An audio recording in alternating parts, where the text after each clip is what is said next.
Hey everyone, welcome back to my channel. So आज मैं काफ़ी टाइम बाद वीडियो अपलोड कर रही हूँ और अब जो वीडियोस आएंगी कुछ टाइम तक वो रिक्वेस्टेड वीडियोस होंगी। सो आज का जो हमारा टॉपिक है वो है फंडामेंटल राइट्स।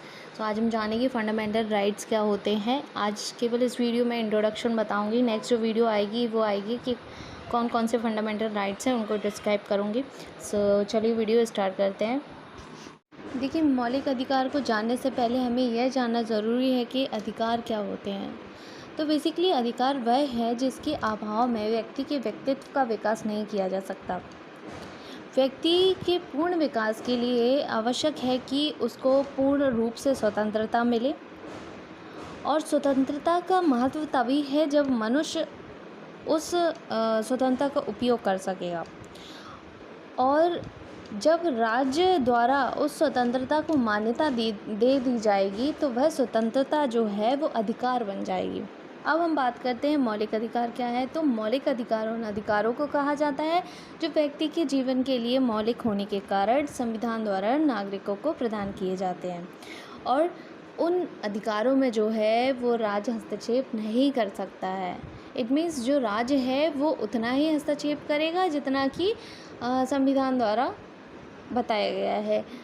ओवर इंटरफेरेंस होता है, एक्स्ट्रा इंटरफेरेंस जो होता है वो राज्य नहीं कर सकता है व्यक्ति के मौलिक अधिकारों में।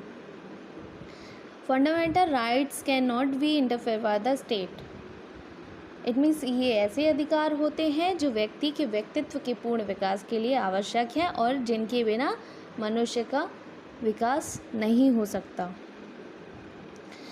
मौलिक अधिकार जो है वो संविधान के भाग 3 के अंतर्गत आता है। भाग 3 के अंतर्गत अनुच्छेद 12 से लेकर 35 तक इसको डिस्क्राइब किया गया है, और जो भाग 3 को भारत का मैग्ना कार्टा कहा जाता है। अब आप कहेंगे कि भारत का मैग्ना कार्टा क्यों कहा जाता है भाग 3 को?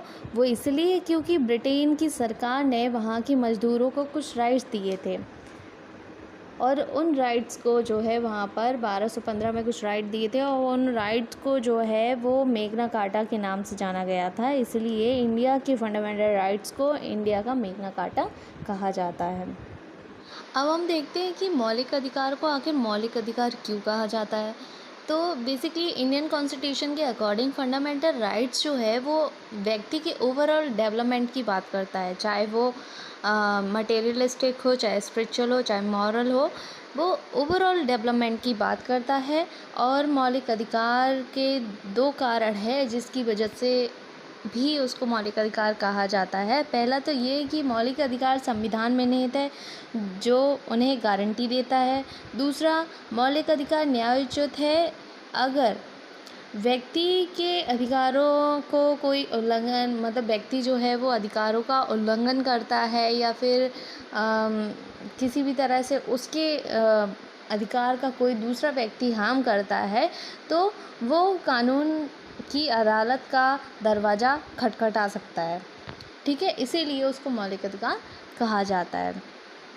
देखिए, मूल संविधान में 7 प्रकार के मौलिक अधिकार थे, लेकिन 44वें संविधान संशोधन में 1978 के द्वारा संपत्ति का अधिकार, जो कि अनुच्छेद 31 के अंतर्गत आता था, उसको हटा दिया गया और इसे संविधान के अनुच्छेद 300A में कानूनी अधिकार के रूप में रखा गया। इस प्रकार से आज हमारे पास हम देखते हैं कि 6 मौलिक अधिकार हैं। संपत्ति के अधिकार को इसलिए हटाया गया था क्योंकि यह अधिकार जो है वो समाजवाद के लक्ष्य को प्राप्त करने और लोगों के बीच में समान रूप में संपत्ति के पुनर्वितरण में बाधा साबित हुआ था। इसीलिए संपत्ति के अधिकार को हटाया गया। अब संपत्ति का अधिकार जो है वो कानूनी अधिकार के अंतर्गत आता है, ना कि मौलिक अधिकार के अंतर्गत। जो मौलिक अधिकार हैं वो यूएसए से लिए गए थे। इंडिया ने यूएसए से इसको लिया था, और यूएसए में फंडामेंटल राइट्स को बिल ऑफ राइट्स के नाम से जाना जाता है।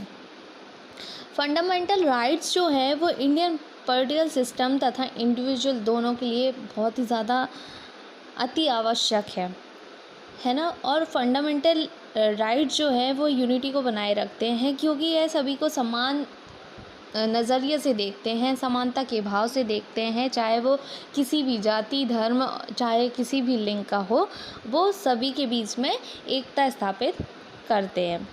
और फंडामेंटल राइट जो है वो फ्रीडम को बरकरार रखता है, पॉलिटिकल फ्रीडम जो होती है उसको बरकरार रखता है। साथ ही साथ इंडिविजुअल की लाइफ में जो स्टेट का एक्स्ट्रा इंटरफेरेंस है उसको भी नहीं होने देता।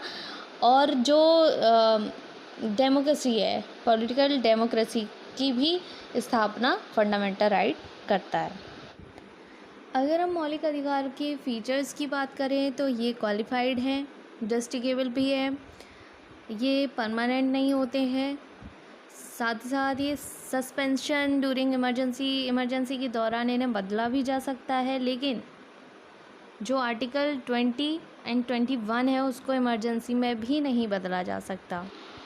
सो ये था फंडामेंटल राइट्स का इंट्रोडक्शन। नेक्स्ट वीडियो जो आएगी वो फंडामेंटल के प्रकार क्या है और उसको हम डिस्क्राइब करेंगे।